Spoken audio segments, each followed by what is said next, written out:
Definitely.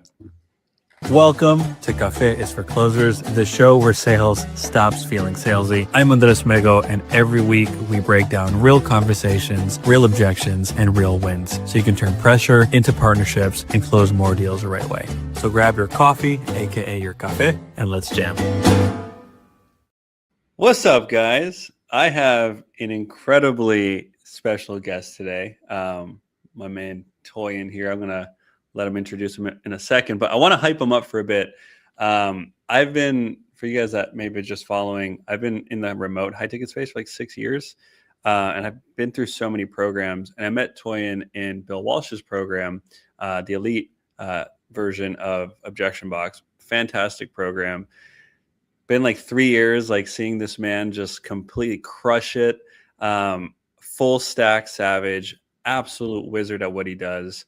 And it's cool, like to bring other people that are like, pursuing mastery in this line of work and pick their brains and have Toyan share a little bit about his story with us and with all you guys following here. So stoked to have you, brother. Tell us a little bit about yourself and what brings you on. Thank you for the intro, Andres. So I've been in sales for 21 years now. 21 years. So I started longer than some of these closers have been alive. literally, yeah. I started off as what is now called a setter for like a mortgage company. Okay. And from there, I went on to selling a load of low ticket. And then 7 years ago, I had my first high ticket job. Mm-hmm. And I was essentially just given a laptop with some leads and a cell phone and was told just make money. Nice. So I went from selling $2,000 central heating systems to selling 100K, 200K deals on the phone. Like on the phone? On the phone, yeah. No training, no nothing. Had to just self-teach. Yeah. Reading books and stuff like that. And then I thought, I'm pretty good at this. And then the rest is history. Damn. Okay. So you got thrown in the deep end, like the deep end. But before we go into like your sales experience and your background, if you're cool with sharing, man, because I've seen one of the things I admire about you is that you're a family man of 5. Mm-hmm. 5, yeah. And you're a married man. You have a beautiful family, and it's cool to see you juggle all the hats because our industry, a lot of young kids coming in wanting to make a buck. Heaviest is the head that wears the crown. But like they don't have the level of responsibilities that you do. Could you share a little bit about just your personal life, who you are outside of sales? Yeah, man. So father of 5. My oldest is 19. My youngest is yeah. I know I don't look old enough, but yeah, you don't. Yeah, my youngest is 2. And you're definitely right, man. I've been wanting to do a post for a while saying, if you think it's hard running a sales team, try running a family. And it definitely has its challenges, especially if you're selling on American offers. Obviously, I'm based in England. Mm-hmm. So you've got to be a parent 24/7, but then you've got to, be a closer for the hours that you're doing as well. It's definitely the most rewarding thing. And it is obviously hard as well. At the end of the day, everything I do is for them. So that's what keeps me in the pocket when someone throws an objection at me. So. Beautiful, man. That's like the beautiful embodiment of having that inner why. Mm-hmm. So I guess like before we go into more of the sales stuff, how has it been in your personal journey being in, selling high ticket offers for over 7 years? How's it been balancing this line of work with a family of 5? It's been difficult. So as you know personally, I wasn't just a closer. I was the setter, I was the closer, and I was fulfilling as well. Yeah. So for those watching, I was setting appointments for property investors and then taking money off them up front. So like 10K for like a fee. And then I had to go and find the property and then sell them the property as well, basically. Wow. Yeah. Okay. So it's not as if I could just like log in and I've got 7 calls that are booked and then close the call and then that's it. Mm-hmm.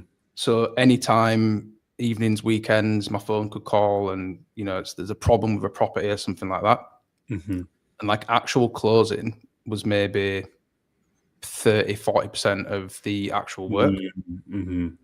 And it's funny, at the time I was only getting paid 5% as well. Right. Yeah. Big deals, but 5%. Yeah. And then obviously I joined Objection Box, and I realized I learned about this world, and I learned that what I'm doing is called high ticket sales. Right. I learned that it is standard to be paid 10%. So you didn't know about this industry until you joined the box? I did not have a clue. No shit. Yeah. Also, I was working from the company's office as well. So it's not an offer, it's a proper company that's been there for like 15 years. So I had a 1 hour commute on the way there and a 1 hour commute on the way back as well. Oh, no. Yeah. No. That's why I left New York, because I had quite a long commute, and I pursued remote work. How did you find Bill stuff? Good question, man. So I never had any intention of like doing sales training or anything like that. And then one day someone said to me, "Oh, have you heard of this guy called Jeremy Minor?" So I followed him on Instagram, and I was mind blown. I was like, "Oh my God, look at all these what we now call word tracks and just this thought process behind sales." And I must have watched 2 years worth of stuff from him, and I still had no intention, no thought of investing in sales training. Yeah. And then I saw one reel from Bill. No shit. One reel. And it wasn't even about sales. It was him saying, what would I as a 30-year-old tell my 18-year-old self? And it wasn't even about sales. It was just like life in general. Watched that. Went onto his page. And then I saw a video of Ahmed, funny enough, we know Ahmed, explaining that he went from a 20% close rate to like 70% or whatever. And then I booked the call. Didn't really know what to expect going into it. Didn't know what the price was going to be, that type of thing. Yeah. The price was about literally 10 times what I thought it was going to be. Literally. And who'd you talk to? Who closed you? James Hayes. Jimmy, legend. And we still speak about this to this day, that I really wish I could see that call, because my life changed on that call. Wow. Not in the program, on that call specifically. Yep. That's how it starts, man. Yeah. And the reason why is because I gave him every objection you could think of. Every objection you could think of. And he made me realize on that call that essentially the objections aren't real. And the fact that, which is kind of explaining, I'll go into it a bit later on if you want to, about my objection handling process. But the objections I gave are the reasons that I needed to do it. And something switched. And so he closed me. I went home. I explained to my wife, look, we're not going to be able to get the kitchen. We're not going to be able to go on holiday. I'm going to be home even less. But trust me, if this works, I'm going to go from making $2,000 a month to $20,000 a month. So you were making like $2,000 to $3,000 a month back then? Yeah. Wow. Yeah. And you had 5 kids already. Yeah. Jeez. Yeah. So we were just like living month to month basically. And then within, I think 2 months, like I just wasn't really getting it. I've got pretty severe like ADHD. Yeah. I find it hard to retain information. Like it took me 8 times to pass my driving test. That's how dumb I am, right? And then one day it just clicked. And I think the reason it clicked was that I handled my first objection. And I was like, hold on a minute. People can go all the way from I'm not doing it, or I need to think about it, to yes, I'm going to commit to a 200K thing. Right. And then I had my first 20K month. So I went from literally to £1,800 to 20 grand. And that was it. It's all over after that. Yeah. Wow. That's cool. It's cool, man. Like a few things to reflect back. One, how small this industry has become the longer we've been in it.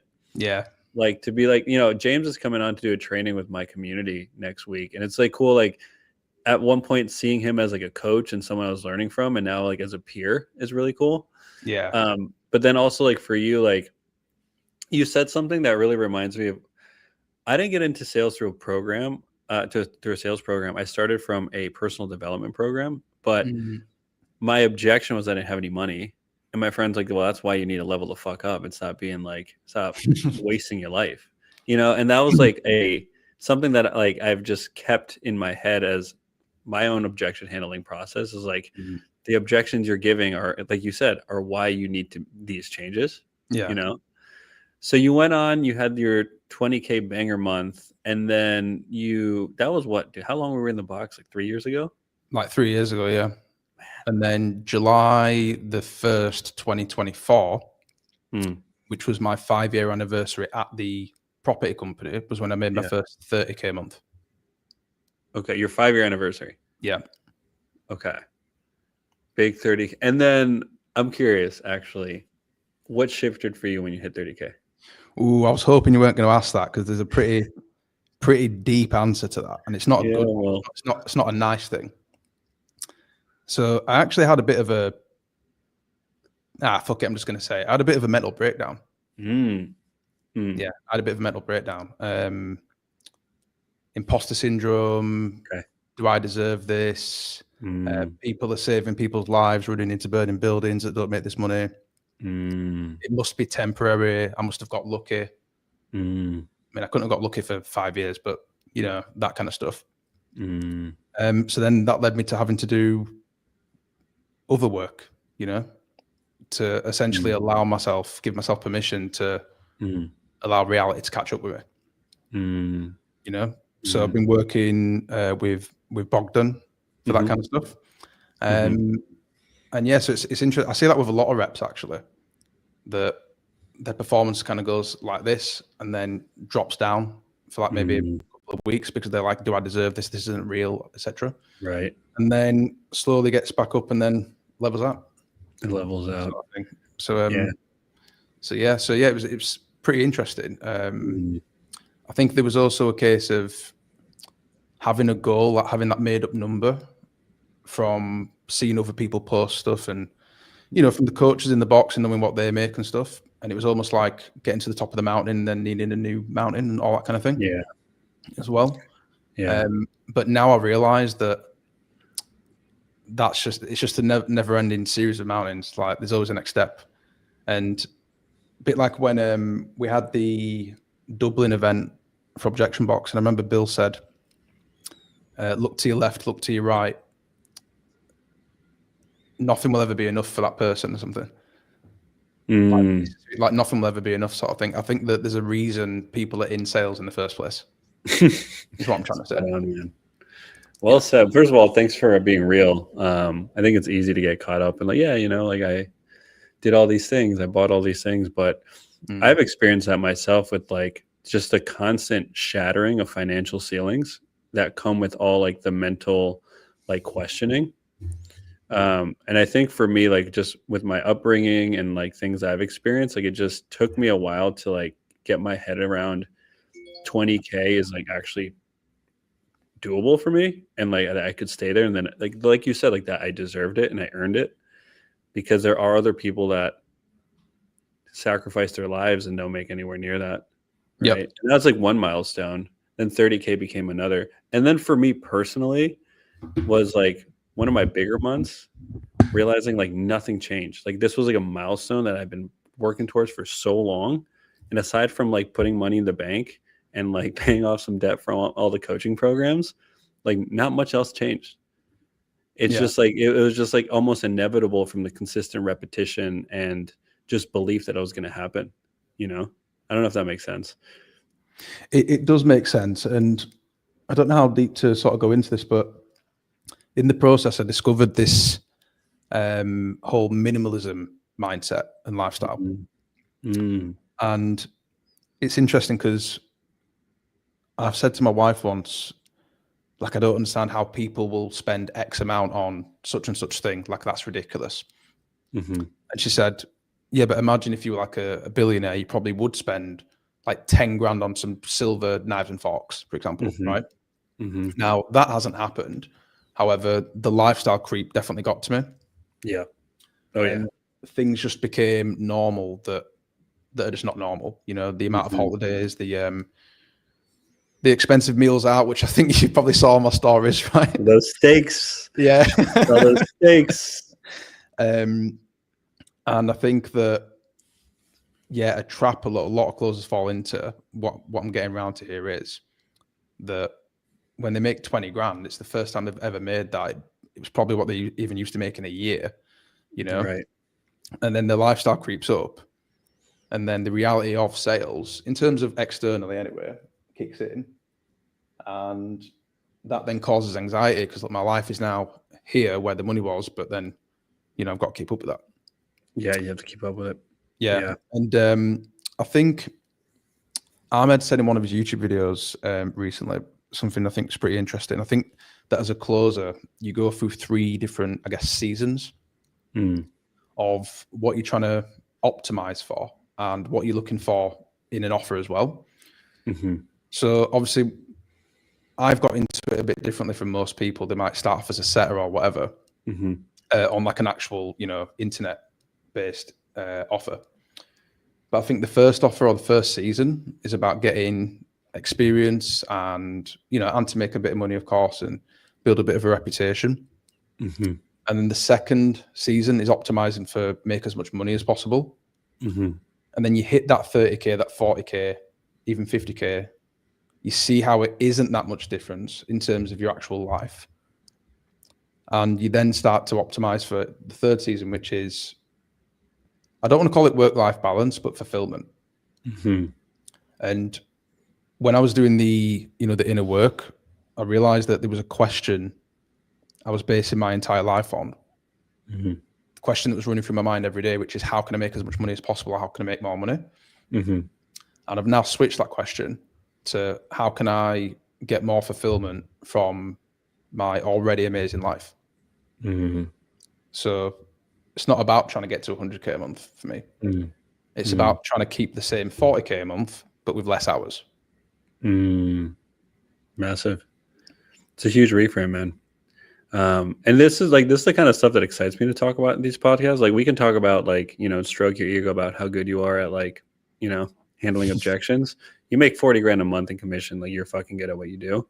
But sales will test you. That's why I tell my students, it's just as much of a personal development journey as it is a financial journey, right?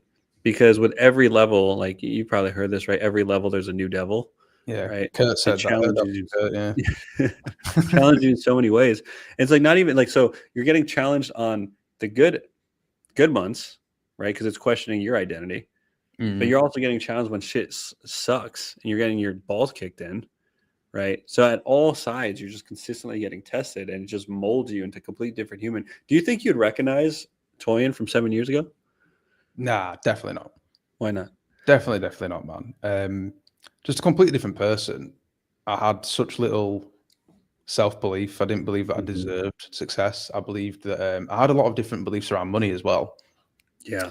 You know, I believed that money was reserved for a different type of person who's from a different type of background, or you must have gone to university or whatever. And then, you know, I have zero formal education. I left school at 13. So I don't know what that is in America, but here, like, I don't have any GCSEs, college, anything. And you popped out your first kid at what, 15? Well, 19 years ago, I'm 37. So yeah, man, no, completely different person. And it's interesting because sales literally is responsible for the change that's happened. Not the other way around. So, can you speak into that? Because that's one of the things that I like bringing to surface on these like interviews, is like how sales and how, because sales, like your craftsmanship with sales is like you improving your communication and your ability to influence and persuade. So how have you seen that directly impact outside of like the financial gain, other areas of your life? Well, put it this way, my 4-year-old Nola, I pretty much have to objection handle her every fucking day. She's definitely going to be in sales. Like, my other kids are going in the direction of their mum, who's a tradeswoman. But Nola's definitely going to be in sales, I think, or some sort of sales. It's definitely made me learn that you've got to listen more than you speak, and Communication is all about the impact it has on the other person, not the intent that it comes from.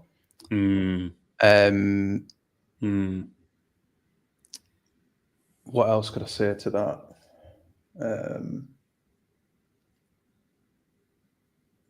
I think everything is sales. Like everything's a negotiation. Everything's a negotiation. Everything is sales, basically. Yeah. And I'll tell you what else it's taught me. It's made me aware of nervous system regulation. So when I used to have a quote unquote A type, I'd feel that anxiety and stuff like that. So I had to learn to hide it, to not show it. I'm not ashamed to say that I have anxiety as well.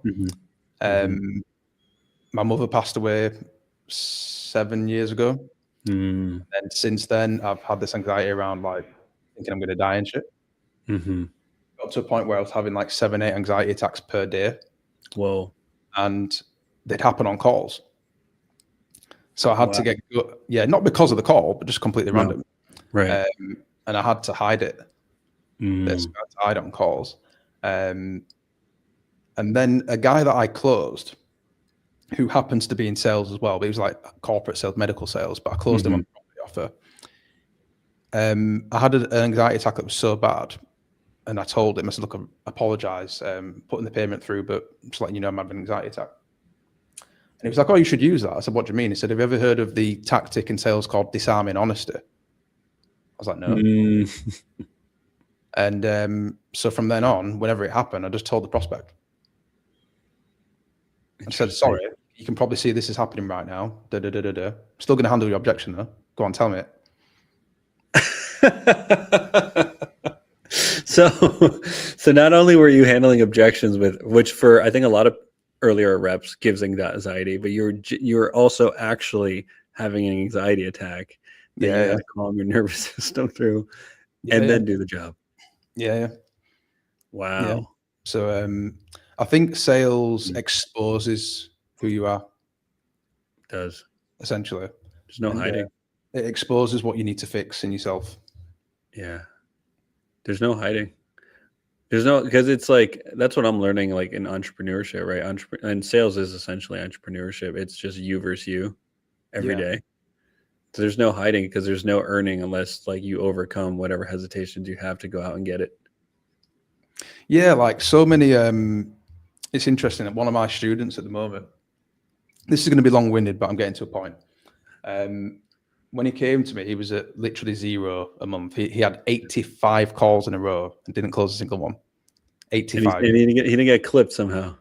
No. I think it's because the offer owner maybe had beliefs that there was something wrong with the offer as well. And they really liked him and stuff. But wow, 85 strikes. 85 calls. Lucky and the business owner was taking calls himself and was closing at about like 20%. So like it could be sold. So it wasn't the offer. He just did 24K last month. Nice. His close rate's not amazing. Anyway, the point I'm getting to is that what I'm working on with him right now is simply getting better at his pre-call process and to do his damn follow-ups and to do his own outbound. Like the job. Now going back to the thing about not hiding, a lot of closers just don't want to do any outbound. They know what to do to make more money, which is to do more outbound, do your follow-ups. But then the marketing of the sales coaches has got to them. Exactly. Because every sales coach has their own angle, right? Like, one coach is saying it's all about objections. Another coach is saying don't have a script or whatever. They have to find an angle. And then I think that gets to them. And then there's this shame around being a full stack sales rep. And there's no such thing as an inbound closer. You're a salesperson. No. And when I came into this space, again, I didn't realize, hang on a minute, you guys are getting 10% and the call's already on your calendar and you get paid straight away. I had to wait 9 months to get paid. You waited 9 months to get paid out? Yeah, because it's a property deal. You have to wait for the mortgage and all that kind of stuff. Wow. 9 months for 5 points. Yeah.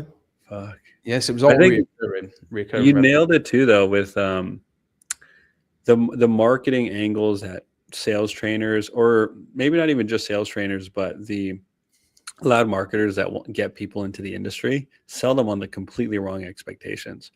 and I say this all the time, like sometimes half jokingly, if sales was sold for what it is, 80% of people wouldn't come into this industry.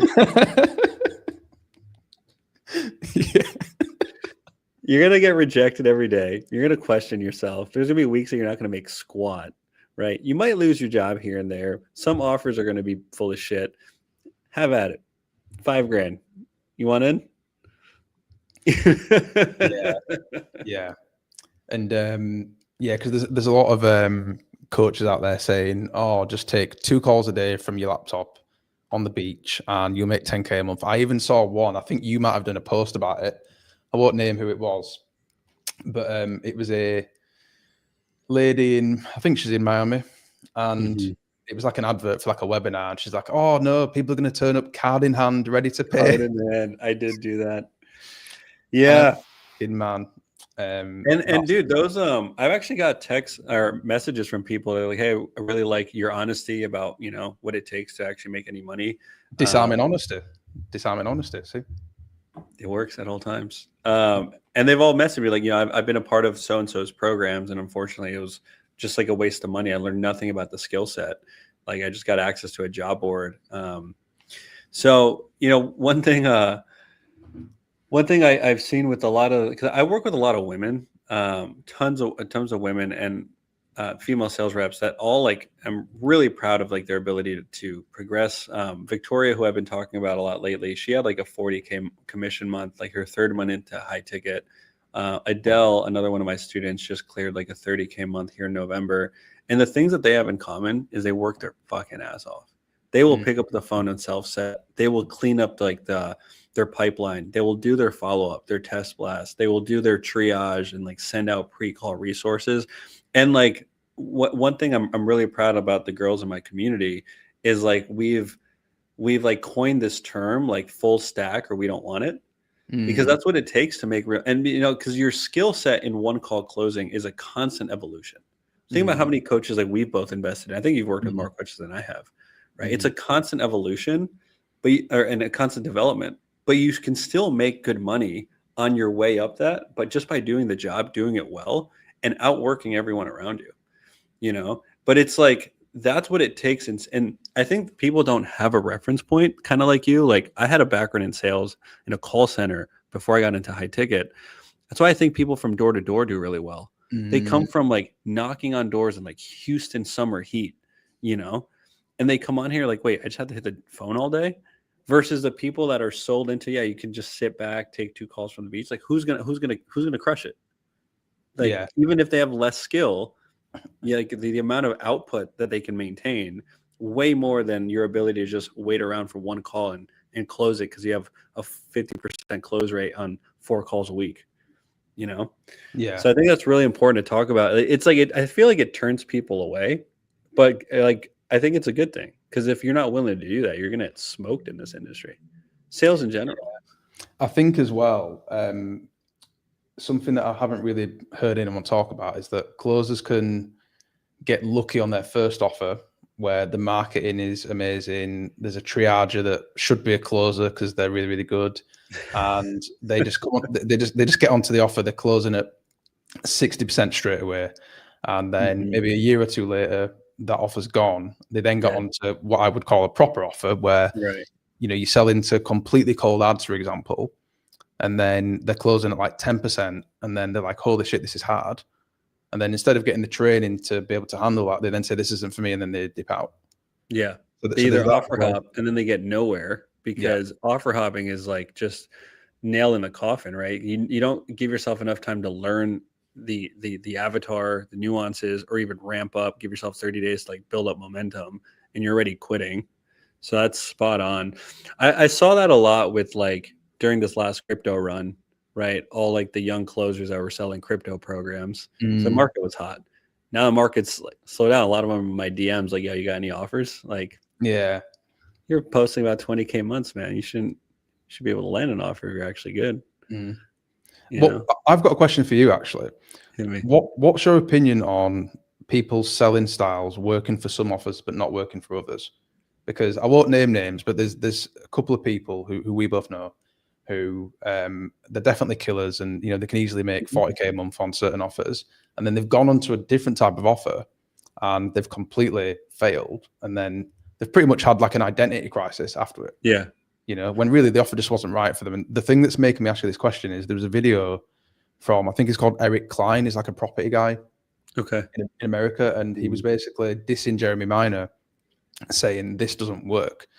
And I filmed a reaction video to it. I'm going to post like tomorrow, saying that my opinion is that it all works when you think about any of these coaches. Like, it all works if you do it. It all works, yeah. But then certain people's personalities are going to go with one selling style and not go with another, and therefore certain offers are going to work for some people and not with another as well. I agree with that. Being like on the side of like not necessarily sales management, but on the growth operating side, also like I fell in love with systems throughout this journey.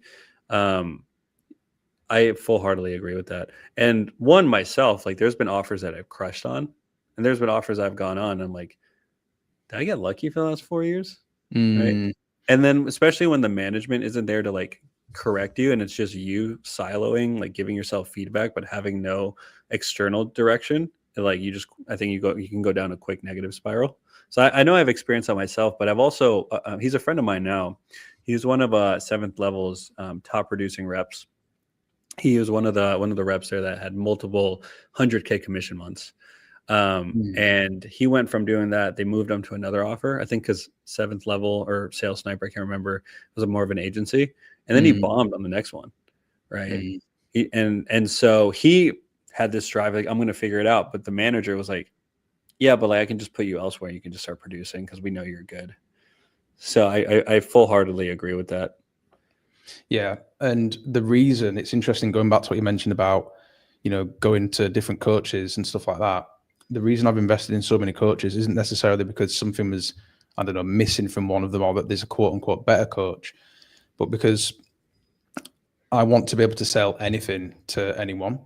So I can sell to the high net worth people on the property investment offer, using the language that they speak in, but I can also sell to the 18 to 25 crowd who are trying to get to the first 10K month. Yeah. But if you take a closer who's, telling these people heavy's the head that wears the crown, and then they try telling that to a millionaire who's saying, look, I need to ask my wife to spend 200K.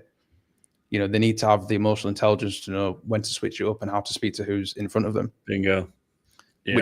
Which is what I cover in my program. Heyo, coming soon. Coming soon. About fucking time, bro. We'll have you before we wrap up. You can drop your socials, get people to like know who you are. I also think you kind of nailed it. Like EQ in sales has been a huge. I think that like I did an emotional intelligence program that like got me into sales unintentionally, but I think that's why I came out the gate doing decently well, because like I understood like humans, like reaction and their language. And then when I added sales specific training on top of that, that's where like my bigger months started coming.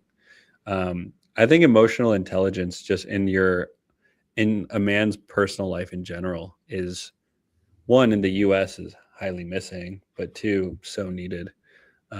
Because not only will you see it impact your personal life, like your personal relationships, but then you bring it into the sales world, you start making more money. Yeah, absolutely. It's not siloed. Can't be siloed. Last question for you, man.